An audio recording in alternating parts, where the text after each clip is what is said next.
ایک گاؤں میں مؤذن تھا، اس کی دل خراش آواز سے سب نالاں تھے، مگر مؤذن کو خوش فہمی تھی کہ اس کی آواز بے حد سریلی اور میٹھی ہے۔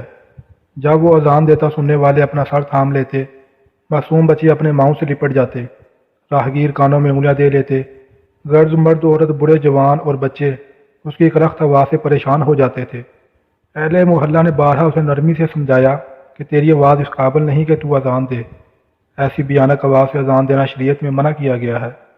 محلے والوں کی جان اس سے عذاب میں تھی، سننے والوں کی نیند حرام ہو جاتی تھی، سروں میں درد ہونے لگتا تھا۔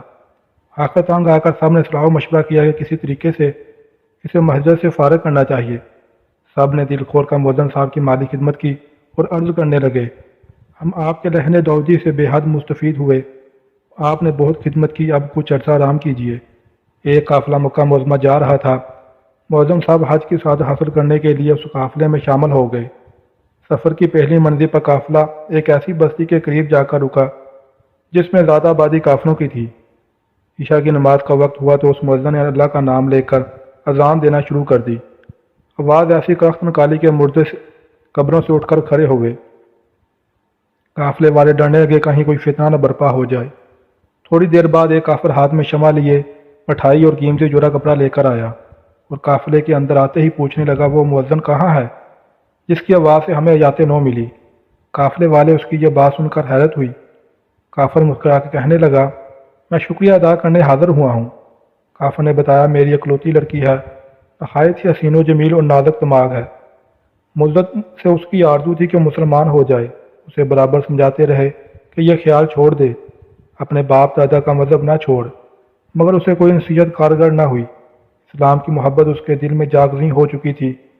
اس سبب سے میں ہمیشہ پریشان اور خوفزدہ رہتا تھا، مگر آج اس مؤذن کی آواز نے وہ کام کر دکھایا جو ہزار نصیحتیں بھی نہ دکھا سکیں۔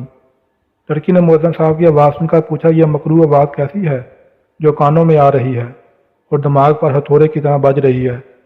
اس کی ماں نے جواب دیا، یہ اذان کی آواز ہے، مسلمانوں میں نماز کی اطلاع دینے کا یہی طریقہ مقرر ہے۔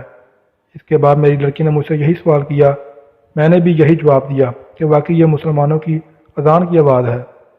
اسے یقین آتے ہی خوف سے اس کا رنگ زرد پڑ گیا اور ہمارے دل سرد ہو گئے۔ اس نے اسی وقت طے کر لیا کہ وہ اسلام قبول نہیں کرے گی۔ ہم تشویش و عذاب سے چھوٹ گئے، ہمیں واقعی اس کی آواز سے راحت پہنچی۔ اب میں اس مؤذن کا احسان مند ہوں اور شکریہ کے طور پر یہ نذرانہ اس کے لیے لایا ہوں۔ کافر مؤذن سے بلغیر ہو کر دعائیں دینے لگا اور کہنے لگا، جناب آپ میرے محسن ہیں، آپ نے آج وہ احسان مجھ پر کیا کہ ساری زندگی آپ کا غلام رہوں گا۔ اگر میرے قبضے میں کسی ملک کی بادشاہت ہوتی تو آپ کو اشرفیوں میں تول دیتا۔ درس حیات، آواز حق بلند کرنا، یعنی تبلیغ دین کے لیے بھی مناسب لوگوں کا انتخاب ہونا چاہیے۔